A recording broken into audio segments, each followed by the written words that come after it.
Bon matin à chacun, vous allez bien? Alors, ce matin, votre pasteur m'a fait une petite surprise. C'est que le week-end passé, on s'est rendu compte que c'est moi qui prêchais ce dimanche. Il m'avait mis à l'horaire le 21 mai. Dans ma tête, c'était le 21 mai. Et lui, il m'avait mis le 23 avril. Alors, ceux qui aiment les surprises, c'est bon. Ceux qui aiment être préparés d'avance, eh bien, c'est une surprise.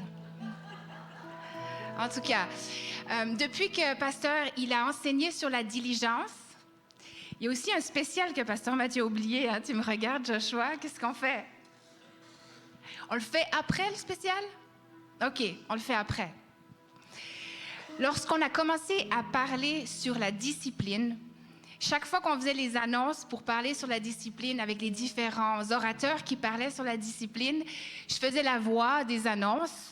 Pour ceux qui n'auraient pas remarqué, on fait la voix des annonces à chaque semaine. Et chaque fois que je faisais la voix des annonces, je disais « Cette semaine, Pasteur Mathieu va vous enseigner sur la diligence. » Et lui disait « Non, c'est la discipline. » Alors, on recommençait. Et à chaque semaine, je me trompais. Et quand la semaine passée, il m'a dit « C'est toi qui enseignes sur la discipline. » J'ai dit « Ben là, je vais enseigner sur la diligence. »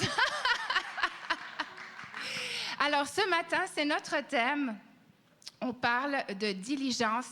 Et pourquoi est-ce qu'on parle de diligence? Parce que ça fait partie de la discipline. C'est un outil de discipline. Et il y a un amiral de la marine des États-Unis qui disait « Si tu veux changer ta vie ou le monde, commence par faire ton lit. » Ce matin, je te pose la question, qui a fait son lit? Oh! Je dirais presque la moitié de la salle. C'est bon, c'est bon, c'est bon. Parce qu'il y a un principe de se lever et de commencer par faire ton lit. C'est une première tâche qu'on accomplit, qu'on se sent bien, qu'on se sent qu'on a bien commencé la journée. Et ça déboule sur d'autres tâches qui sont ensuite efficaces, qui sont faites de façon efficace. Vous êtes d'accord avec moi? Alors, si on s'en va dans la définition littéraire de diligence, on parle de promptitude, rapidité, efficace, empressement, zèle. On peut régler une affaire avec diligence. C'est quelqu'un qui agit avec rapidité et efficacité ou un messager diligent. Et moi, j'aime la diligence. Ceux qui me connaissent, ceux qui travaillent avec moi, si je ne réponds pas à votre texte rapidement, c'est que je ne l'ai pas vu ou qu'il y a quelque chose de très, très, très grave qui est en train de se passer. N'est-ce pas? Ou si jamais je n'ai pas répondu pendant 12 heures, vous m'envoyez un point d'interrogation parce qu'il y a eu un couac dans la communication. Mais c'est important d'être diligent parce qu'on peut compter les uns sur les autres. On a plusieurs versets. Quand j'ai fait ma recherche, j'ai dit « Seigneur, je sais que tu veux qu'on soit diligent, mais à quel point? » Et là, j'ai été faire ma recherche et j'ai dû en éliminer des versets parce que je n'aurais pas pu tous les amener ce matin. On va en voir quelques-uns. De Proverbe 21, le verset 5, qui nous dit « Les projets de l'homme diligent ne mènent qu'à l'abondance, mais celui qui agit avec précipitation n'arrive qu'à la disette. » Là, on voit un contexte de Proverbe qui montre la diligence en contraste avec la paresse dans les versets précédents de Proverbe, mais là, on voit plutôt un contraste avec une hâte coupable. Donc, on continue avec Proverbe 10.4 qui nous dit « Celui qui agit d'une main lâche s'appauvrit, mais la main des diligents enrichit. » Proverbe 12.24, là, je vais vous bombarder, parce que c'est bon. « La main des diligents dominera, mais la main lâche sera tributaire. » Et le dernier pour cette section, Proverbe 13.4, « L'âme du paresseux a des désirs qu'il ne peut satisfaire, mais l'âme des hommes diligents sera rassasiée. » Demande à ton voisin ce matin, est-ce que tu veux être rassasié? Quand je fais l'analyse ce matin et que je regarde tous ces versets qui parlent de diligence, on parle de s'enrichir, de dominer, d'être rassasié, de ne pas être dans la disette. Est-ce que ce n'est pas des bons mots pour 2023, ça? Est-ce qu'on n'a pas besoin d'entendre ça en 2023? Dans les temps dans lesquels on vit, on n'a pas envie de disette, on a envie de se sentir rassasié, n'est-ce pas? Alors pour moi, la diligence, c'est le consciencieux, si on peut mettre des mots, c'est le consciencieux qui rencontre le zélé et qui forme la diligence. Parce que tu peux être extrêmement consciencieux, mais pas forcément diligent, parce que ça te prend tellement de temps qu'il y a une perte de temps. Tu peux être aussi très zélé, mais tu oublies d'être consciencieux, donc tu perds des bouts aussi. Mais le consciencieux qui rencontre le zèle, c'est explosif. Donc dans nos vies, si on peut avoir un mélange de ces deux, vous allez aller très loin. Et pour certains, quand on dit consciencieux ou zélé, donc diligent, c'est quelqu'un qui va accomplir son travail avec une conscience, une application, il est scrupuleux, mais il est aussi efficace. Et c'est cette dynamique entre les deux. Il est très alerte et réactif. Quand je pensais à ce thème, je me disais pour certains, dans leur tempérament, c'est facile d'être diligent. Ceux qui sont très administrateurs, déjà ils sont minutieux, ils sont hyper organisés. Pour eux, la diligence, c'est inné. Après, tu as les gens qui sont sociaux, relationnels, artistiques, qui pour eux, la créativité, il faut se laisser aller. Pour eux, le temps, il n'y a pas de temps, il n'y a pas de gestion de temps. Pour vous, là, c'est compliqué, la diligence, et je le comprends. Et on peut avoir des parties de notre tempérament qui sont un peu plus diligents, puis dans d'autres parties, on l'est moins. Donc, on est tous touchés. On est tous touchés par ce thème qui est la diligence. Et je sais que pour certains, ça va être difficile. Pour d'autres, c'est comme « Oh, ben, pasteur, moi, je suis diligente, il n'y a pas de problème, mes choses sont toujours faites, je suis capable, je suis vraiment en contrôle, tout est fait. » Attends. Si on regarde le prochain PowerPoint, il y a un équilibre à avoir avec la diligence. Parce que dans l'équilibre où on effectue nos choses de façon prompte, bien organisée, on peut aller à l'extrême et tomber dans le perfectionnisme et le contrôle. Donc, il ne faut pas associer la diligence avec une rigidité et du contrôle, où pour bien faire les choses de façon prompte, on arrive à devenir perfectionniste. On a besoin d'être consciencieux, comme le Colossiens 3, 23 qui nous dit « Tout ce que vous faites, faites-le de bon cœur ». Ça dit « Mettez votre cœur et votre âme dans tout ce que vous faites, comme si c'était pour le Seigneur lui-même et non pour les hommes. » Donc, c'est pour lui qu'on le fait, pas pour les hommes, n'est-ce pas? Mais j'aimerais juste revenir au graphique d'avant. Lorsqu'on parle de perfectionnisme et de contrôle, ou l'autre côté, la nonchalance, la paresse et la malhonnêteté. Vous voyez qu'il y a un équilibre. C'est difficile. On peut se retrouver nonchalant, paresseux, malhonnête, et on peut se retrouver complètement dans l'autre côté où on devient perfectionniste et dans le contrôle. Il y a une différence. Alors, la personne consciencieuse, elle s'impose des standards d'excellence humaine possibles à atteindre. Elle sait doser ses efforts, elle établit ses priorités, elle accepte ses propres erreurs, elle cherche à les corriger, elle éprouve du plaisir et de la satisfaction. Vous savez que là où il y a du plaisir et de la satisfaction, on n'est pas dans l'anxiété ou l'espèce de stress qu'il faut absolument finir la tâche, puis on est stressé, on transpire, puis on n'a plus de plaisir. Là, on est rendu dans quelque chose qui est malsain. Vous voyez ce que je veux dire? Si jamais il y a des difficultés, la personne consciencieuse, elle met en place des solutions.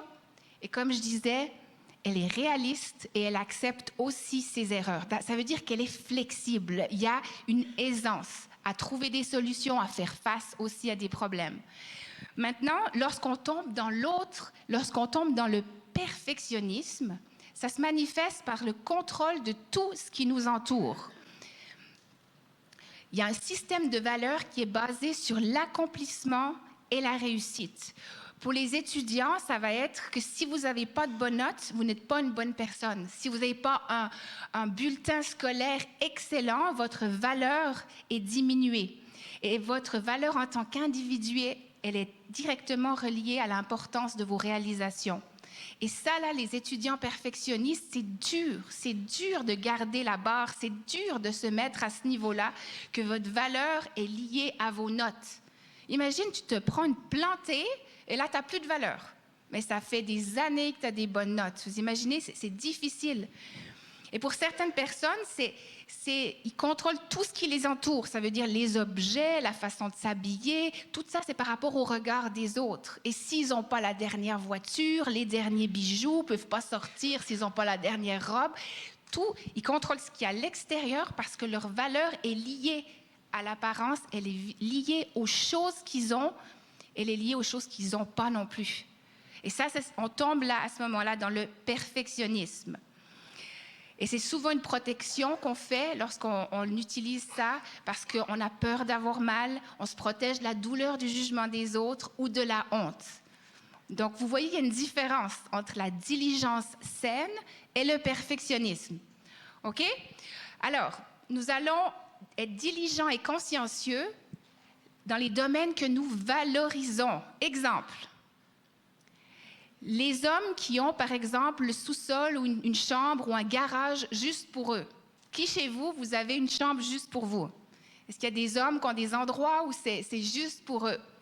Est-ce que votre garage et votre endroit à vous est bien organisé? Vous savez où sont vos choses, vous les aimez? Et puis, par contre, le salon, ça peut être complètement à l'envers ou certains, c'est leurs autos.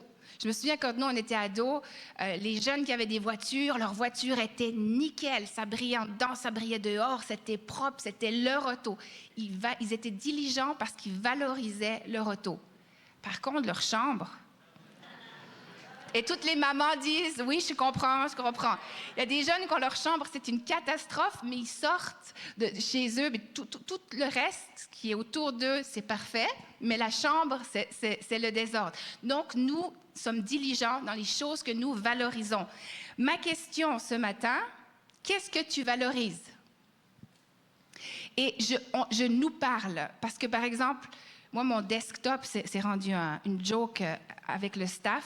Mon desktop, je suis toujours pressée, donc je sauve les choses rapides sur le desktop, puis après, le desktop, il est plein d'icônes. Mon mari, ça le rend malade. Mon fils, je ne vous en parle pas. Et j'ai une amie qui est bonne en informatique. Elle dit, pasteur, il y a un système que tu peux tout cacher. Tu fais zoup, puis toi, tu cliques, tu vois tout, mais si tu enlèves, j'ai dit, vas-y, installe-moi ça. Donc, le desktop est propre, mais ça ne veut rien dire, OK? On a tous du chemin à faire. C'est la même chose. On est diligent aussi dans les choses que nous aimons, qu'on valorise. Par exemple, quand on a de la visite à la maison. Mon mari, il aime qu'on ait de la visite parce qu'il dit, quand tu as de la visite, tu fais des gros soupers, c'est plus copulent, tu te donnes plus de peine. Je dis, ouais, je sais. Donc, lui, il aime ça, avoir de la visite à la maison. Mais c'est vrai, on honore les gens qui nous visitent, donc on est plus diligent. La réflexion ce matin, qu'est-ce que je valorise? Est-ce que je valorise mon service? Est-ce que je valorise mon couple? Est-ce que je valorise mon travail? Là où je vais être diligent, c'est dans les choses que je valorise. On va prendre un exemple biblique puissant et on va parler d'un homme qui s'appelle Jéroboam. Il y a peut-être des gens qui n'ont jamais entendu parler de Jéroboam, qui est devenu roi. On parle 900 ans avant Jésus-Christ. Alors, il avait une qualité, cet homme-là, il avait une grande confiance en lui-même et c'était un jeune homme ambitieux, extraverti, sûr de lui, venu de la tribu d'Éphraïm et c'est ça qui lui a fourni une grande assurance aussi. Sa maman était veuve, donc le pauvre Jéroboam, il avait perdu son papa assez jeune et ça aurait pu laisser des séquelles. Mais ce deuil ne brisa pas son esprit, puis on va le voir pour la première fois dans 1 Roi 11, 28, si on peut le mettre en arrière, ça nous dit « Jéroboam était un homme fort et vaillant, et Salomon, ayant vu ce jeune homme à l'œuvre, lui donna la surveillance de tous les fardeaux de la maison de Joseph. » Donc, on voit qu'il était hardi, courageux, sans retenue, qui était un talent admirable, au point qu'on lui a donné... Vous imaginez les fardeaux de toute la maison. Il a fait la gestion de toute la maison de Joseph, qui est énorme. Il est devenu un officier de Salomon et il surveillait une grosse gestion. Et comme la conscience fait partie du caractère, le talent est recommandable, mais sans talent, essaye de diriger. Ça ne marchera pas. D'accord? Donc, il avait vraiment tout ça pour lui. On sait aussi qu'il a eu cette diligence, il a eu cette diligence, c'est ça qui l'a qualifié. Jéroboam, il était qualifié par sa diligence, mais ensuite, on le voit plus tard, il a eu besoin de caractère. Parce que c'est comme l'argent, hein? L'argent c'est bien, mais la valeur dépend de la main qui le tient. Tu peux avoir l'argent que tu veux, mais c'est ton caractère qui va le gérer. La même chose pour le talent. Ce talent de gestion que Jéroboam avait besoin d'un caractère solide. Donc la diligence l'a qualifié, mais ce sera le caractère qu'on va voir plus loin. Qu'est-ce qui va se passer? Si on regarde dans 1 Roi 11, 31, ça nous dit « Un jour, alors que Jéroboam sortait de Jérusalem, un prophète du nom d'Aïa vint à sa rencontre. Saisissant le manteau neuf qu'il portait, le prophète le déchira en 12 morceaux et dit à Jéroboam, « Prends pour toi 10 morceaux, car ainsi parle l'Éternel, le Dieu d'Israël, me voici, je vais arracher le royaume de la main de Salomon et je te donnerai 10 tribus. » Vous imaginez, ensuite Salomon a entendu parler de ça, le roi Salomon s'est senti vraiment vulnérable et il a essayé de le tuer. Donc le jeune homme, il a fui, Jéroboam, il a fui en Égypte jusqu'à la mort de Salomon. Et ensuite, il est revenu par la suite une fois qu'il était décédé. Plus tard, on verra que voici la parole que Jéroboam va recevoir dans 1 Roi 11, 38. « Si tu écoutes tout ce que je t'ordonnerai, si tu marches dans mes voies et si tu fais ce qui est droit à mes yeux, en observant mes prescriptions et mes commandements, comme l'a fait mon serviteur David, je serai avec toi, je te bâtirai une maison stable, comme j'ai bâti une à David, et je te donnerai Israël. » Donc ça, c'était sa promesse. Jéroboam, il a été choisi à cause de sa diligence. On lui a donné une promesse que l'Éternel allait être avec lui s'il marchait dans ses voies. Malheureusement, si vous le lisez plus tard, il choisira de conduire le peuple dans le péché, puis son histoire, elle s'est gâtée ensuite. Il montra rapidement qu'il possédait tout, sauf la seule chose qu'un dirigeant approuvé de Dieu doit avoir, et c'était un cœur qui le motive à diriger le peuple dans les voies de Dieu. Donc, il a eu la diligence, mais il n'a pas eu le caractère pour le suivre. Alors, je redis que la diligence va te qualifier, mais c'est ton caractère qui va te garder dans les voies du Seigneur. Vous êtes d'accord avec moi? Vous voyez que ce jeune homme, Jéroboam, il n'avait pas de sang royal comme tel. Il n'avait pas, on n'a pas besoin d'être fils d'évangéliste, fils de pasteur, fils d'une grande lignée de chrétiens pour être qualifié. Dieu va regarder ta diligence, ta capacité de prendre ce qu'il t'a donné et de le faire avec passion et rapidement et efficacité, puis il va dire « Je te choisis ». Est-ce que tu vas avoir le caractère pour soutenir mon choix? Ici, à l'Église Le Centre, c'est quelque chose qu'on recherche profondément, des gens diligents. Des fois, les gens vont nous poser la question, ils arrivent à l'Église, ils sont tout neufs, ou ils nous écrivent un courriel en disant « Je suis assistant pasteur, je suis administrateur, j'arrive dans l'Église. Comment on fait pour prêcher chez vous? » Oh, alors quand ça part comme ça, c'est très, très, très mal parti parce que nous, on regarde les cœurs, l'authenticité, es-tu capable de servir, c'est quoi les motifs? Implique-toi, arrive ici au moins 6 mois, sers là où il y a un besoin, on voit ta diligence. Sachez que les gens diligents, on vous voit, on vous repère et on va vous chercher pour pouvoir vous donner plus, pour pouvoir vous inclure dans des équipes. On le voit. Ça reste pas, les gens se parlent, les bonnes choses se voient. Autant des fois, quand les gens ont des critiques à dire ou il y a des choses qui se passent, mais les bonnes choses, ça se voit et ça remonte jusqu'à nos oreilles. Donc, continuez dans votre fidélité à exécuter ce que le Seigneur vous a mis aussi à cœur. On va voir un autre exemple. Ça, c'est Paul dans le Nouveau Testament, dans 1 Corinthiens 15, 10, il y a un autre exemple de diligence. Et c'est Paul qui dit « Ce que je suis à présent, c'est à la grâce de Dieu que je le dois, et cette grâce n'est pas demeurée stérile, loin de là. J'ai travaillé plus que tous les autres. Moi, non, mais la grâce de Dieu qui agit en moi et avec moi. » Donc, Paul, là, il leur explique « Hey, j'ai travaillé fort. Ce n'est pas par mes propres forces, mais j'ai travaillé fort. Donc, j'y ai mis mon effort, j'y ai mis ma diligence. Il a été vraiment un exemple. On a aussi Pierre qui dit, dans 1 Pierre 4,10, qui parle de la même chose, qui dit « Chacun de vous a reçu de Dieu un don particulier, qu'il l'utilise pour le bien des autres et le mette à leur service, comme il convient à de bons gérants de la grâce infiniment variée de Dieu. » Donc, encore une fois, il est dit, utilise tes dons avec diligence. Et je vais finir avec, je vais juste mentionner encore ce verset. Pourquoi est-ce qu'on doit servir avec diligence? Pourquoi est-ce que lorsqu'on reçoit des dons, il est important de les utiliser? Parce que 2 Corinthiens 5,10 nous dit « Car il nous faut tous comparaître devant le tribunal de Christ, afin que chacun reçoive selon le bien ou le mal qu'il aura fait, étant dans son corps. » C'est-à-dire que lorsque nous décédons ou lorsque l'enlèvement vient, on aura aussi à être justifié devant Dieu en disant, pas au niveau de notre salut, mais au niveau de ce qu'il nous a donné, ce qu'il nous a confié, comment l'as-tu géré? On est des intendants. On a besoin de le gérer sur cette terre pour un jour le gérer là-haut, n'est-ce pas? Donc, comment est-ce que tu cultives ton don?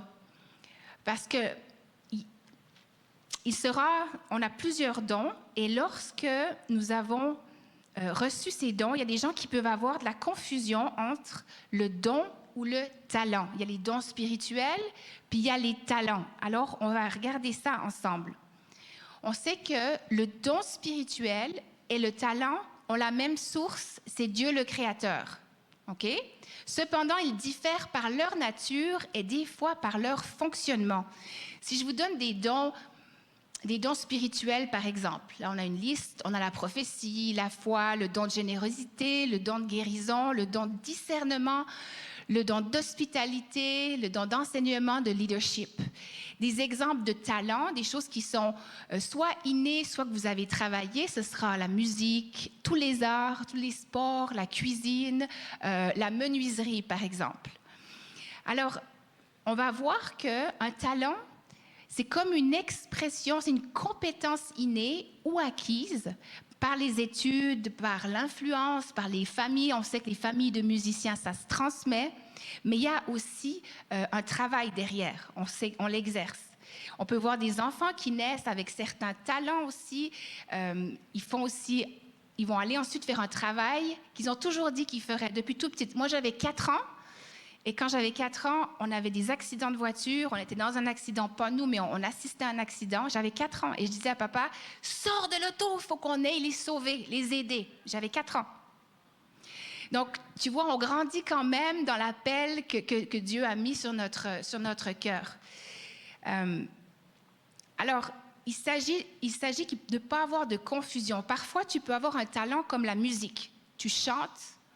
Ça, c'est un talent au départ. Et tout d'un coup, le Saint-Esprit embarque sur ton talent et c'est plus toi qui chantes, tu es propulsé. Ça devient à ce moment-là un don spirituel qui est là pour édifier, pour bâtir l'Église. Vous comprenez? Tu peux aussi faire de la menuiserie, comme on le voit dans Bethsaël, dans Exode 31. Il avait eu sur lui un esprit pour pouvoir travailler à bâtir le temple, le tabernacle, c'est ça, le tabernacle. Il avait à ce moment-là ses mains, qui étaient un menuisier qui était capable de faire justement de la menuiserie fine. Ses mains ont été propulsées pour pouvoir édifier le tabernacle à ce moment-là. Donc, on a vu que c'était un talent peut-être naturel dans lequel il avait étudié, qui a été propulsé pour un don. Tout ça, c'est pour bien fonctionner dans l'œuvre de Dieu. Et puis, ensuite, nous avons les dons spirituels, dont la manifestation de la puissance divine au sein même de l'Église, pour édifier, corriger. Et ça, on sait que c'est le don de prophétie, le don que vous pouvez recevoir aussi, un don de générosité, un don de foi. Tout ça, c'est des dons spirituels. Alors, en résumé, ce qu'il faut retenir, c'est nous constatons que la manifestation de la puissance de Dieu dans un travail au sein de l'Église ou dans notre vie, c'est à ce moment-là qu'il s'agit d'un don spirituel. Sinon, il s'agit d'un talent. Mais qu'importe que ce soit un talent qui explose en don spirituel, que ce soit un don spirituel que vous êtes utilisé pour édifier l'Église, il doit être fait avec diligence. On revient toujours à cette diligence.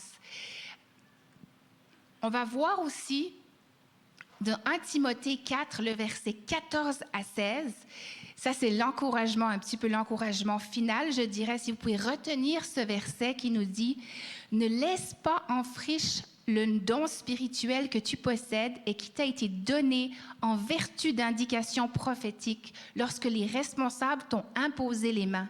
Médite assidûment ces choses et prends-les à cœur. Consacre-leur toute ton attention et ton énergie afin que tout le monde soit frappé par tes progrès. Veille sur toi-même et sur ton enseignement, sois persévérant et fidèle. En agissant ainsi, tu assureras ton salut et celui des auditeurs, de tes auditeurs. C'est puissant. Quand ça dit « consacre-lui toute ton attention », ça, c'est des heures de consacration. Quand on voit que tout le monde soit frappé par tes progrès, ça veut dire qu'il faut que ça se voie, il faut que ça sache que tu as un don. Si tu es musicien, tu pratiques tout seul dans ton sous-sol depuis des années, viens nous voir. C'est gaspillé, c'est du gaspillage. Moi, souvent, quand je vois des gens qui ont des talents, puis qui pourraient le partager, qui pourraient faire partie d'une équipe, qui pourraient écrire des chansons, je dis, mais c'est du gaspillage, qu'est-ce que tu fais? Lorsqu'on voit aussi, ça dit, veille sur toi-même et sur ton enseignement. Ça veut dire, fais attention à toi et à ce que tu dis. Tu as un don, tu as un talent, protège-le. Veille sur toi, si tu prends soin de toi. Peut-être lorsqu'on peut avoir un talent, des fois aussi artistique, on peut aller à l'extrême et pratiquer toute la nuit pour nos amis artistes qui dorment pas la nuit. Prends soin de toi parce que ce talent, il est précieux, mais tes heures de sommeil aussi. Ça, c'est un petit clin d'œil sur la rangée à toi. Et ça dit, en agissant ainsi, tu assureras ton salut et celui de tes auditeurs. Ça veut dire qu'il y a nos talents, c'est pas juste pour nous. Il y a des auditeurs. C'est pour les autres. Amen? Et ta diligence, elle est pour toi, premièrement, pour que tu sois diligent, mais elle est afin que tu puisses être propulsé et que les autres puissent être, pas juste bénis, mais impactés par les dons que Dieu t'a donnés. Vous voyez, ça va loin. Ça va loin. Là, je reviendrai à quelque chose de très pratique. Ici, à Église Le Centre, on a un système de fonctionnement, on a une application qui s'appelle Planning Center, qui est verte. Est-ce que ceux qui servent, ils savent de quoi je parle? Vous l'avez sur votre cellulaire. Si tu es à l'horaire, puis tu n'as pas ton application, viens voir Joshua. À la fin, il va venir le mettre pour toi sur ton téléphone. Cette application, c'est de la diligence. Nous, on rentre tous les horaires de tous les départements pour faire tourner le service.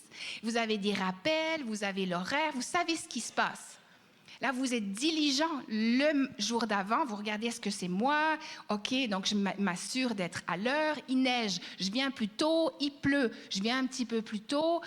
Vous comprenez? C'est ça la diligence. C'est s'organiser d'avance parce que nous valorisons le service.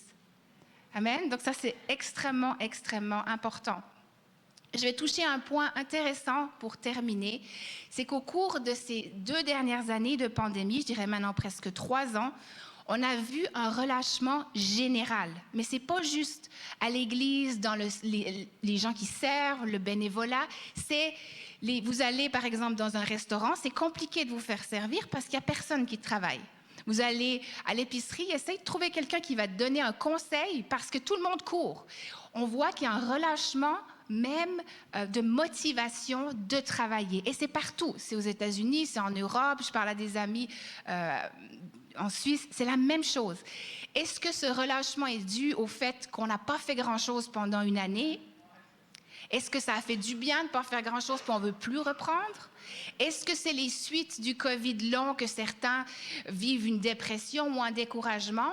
Peut-être, mais les statistiques parlent et il y a une augmentation de 25% mondiale d'anxiété et de dépression. 25%. Donc, si on est 300 ce matin, faites le calcul. Il y a 75 personnes qui seraient potentiellement anxieuses ou dépressives. Donc, tu n'es pas seul. Si ce matin, tu vis un découragement permanent, un manque de motivation, que tu te traînes au travail, que tu te traînes à l'église, tu dors, mais tu es toujours fatigué, il faut faire quelque chose. Reste pas comme ça. Si tu sens que ta diligence aussi est tombée, tu dis, ça, c'est pas moi. Avant, j'étais pas comme ça, j'étais motivée. Mais vous savez, ça nous est aussi arrivé à nous, même à pasteur, à moi, d'être plus, peut-être un peu plus relâché après la pandémie. Ça a fait tellement du bien de pouvoir souffler que reprendre le rythme, ça a été difficile.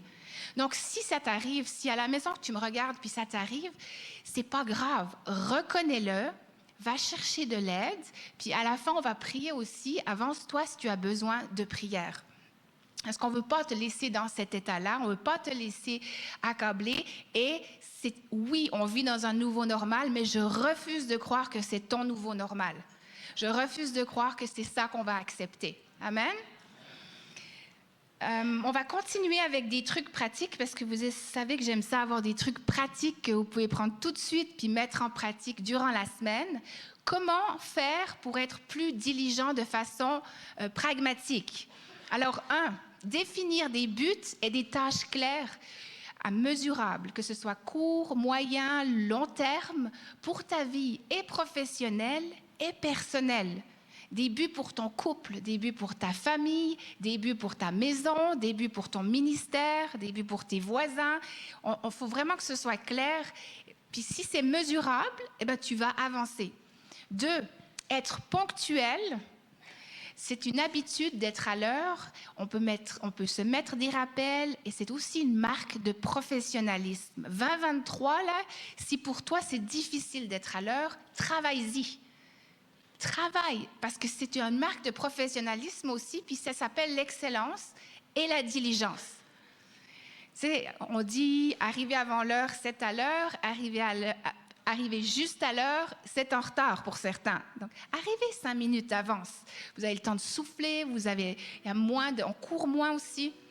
3, c'est développer une routine pour toutes nos tâches personnelles et professionnelles. On sait qu'on est quand même des créatures de routine. Lorsque c'est répétitif, lorsqu'on se crée une routine, plus on la fait, plus c'est facile à la faire.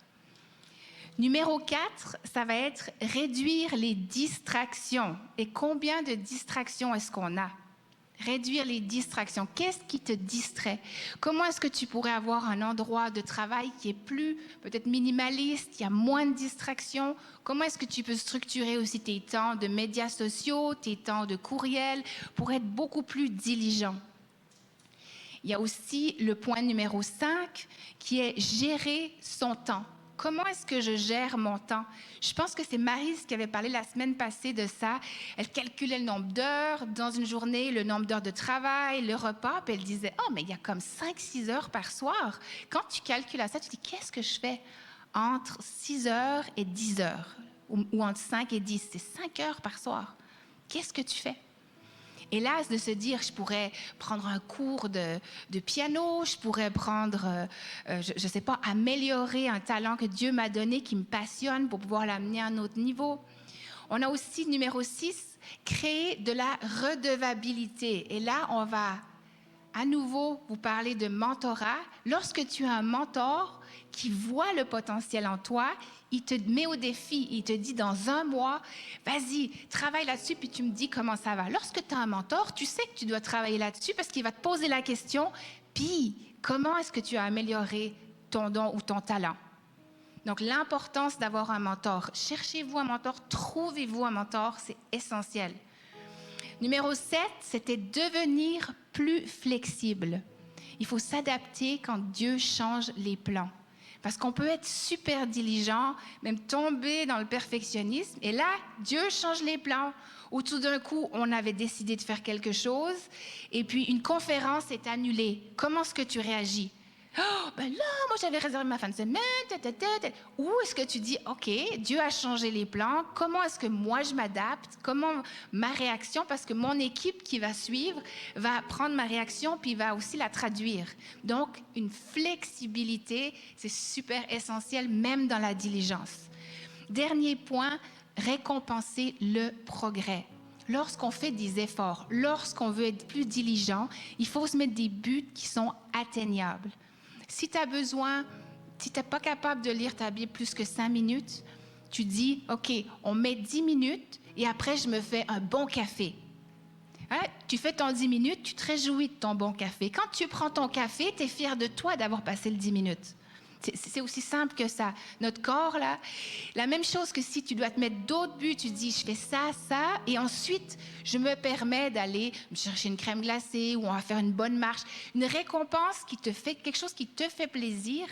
Et ça va juste sceller la motivation. Parce que lorsqu'il y a du plaisir, ton corps dit, oui, j'ai été capable, je me suis récompensé, on continue. La fois d'après, c'est plus long. Tu vas passer plus de temps dans ta parole, tu vas peut-être pratiquer ta guitare plus longtemps. Vous comprenez? Se récompenser, pas juste se fouetter. On se structure, on se met des buts et on récompense quand on arrive à les atteindre. Parce que plus vous faites quelque chose de façon répétée, mieux vous y parvenez, car la confiance, elle naît de cette compétence. Tu le fais, tu n'es pas sûr. Tu le fais encore, tu es un peu plus sûr. Tu le fais encore et encore. Là, tu deviens plus certaine de toi. Et puis ensuite, tu deviens compétent. En anglais, on dit « you fake it until you make it ». Ça veut dire tu fais semblant jusqu'à ce que tu sois capable. Et combien de fois il faut se pousser, il faut essayer jusqu'à ce qu'on se sente à la hauteur. Amen? Amen. Est-ce que ça vous aide ce matin à saisir dans la discipline, il y a la diligence. Et nous, on est une église qu'on aime l'excellence parce que notre Dieu est excellent et on doit refléter cette excellence. On ne peut pas lui donner les restants. Ou s'il me reste du temps ou de l'énergie, je vais aller à l'église. Non. Dans ton calendrier, tu mets dimanche matin, 10h à midi, midi et demi. C'est ma priorité. Je fais mes choses avant ou après, mais c'est ma priorité. Si j'ai un dimanche que c'est moi qui sers, je mets dans le calendrier. Il n'y a rien qui va venir toucher au service que je mets dans la maison de l'Éternel. Est-ce que tu valorises? Tu vas être diligent dans ce que tu valorises. Dis à ton voisin, que valorises-tu? Ça, c'est le devoir de cette semaine, dans vos temps de prière, dans vos temps de réflexion. Seigneur, qu'est-ce que je valorise? Est-ce qu'il y a des choses que j'ai besoin de valoriser plus? Est-ce qu'il y a des choses que je peux améliorer? Et s'il y a des talents qui ont besoin d'être déterrés ou des dons qui ont besoin d'être ranimés, on va le réanimer ce matin, n'est-ce pas? Est-ce que tu peux faire la chanson? Alors, on va faire une chanson spéciale ce matin avec l'équipe et je vous inviterai ceux qui ont besoin d'avoir un don qui est ranimé ou que le Seigneur vous montre ou vous dites « Moi, je ne sais pas c'est quoi mes dons, il me semble que je suis utile à rien. » Viens en avant, viens te présenter devant l'Éternel, dire « Seigneur, je veux être utile pour toi, pour impacter ma famille. »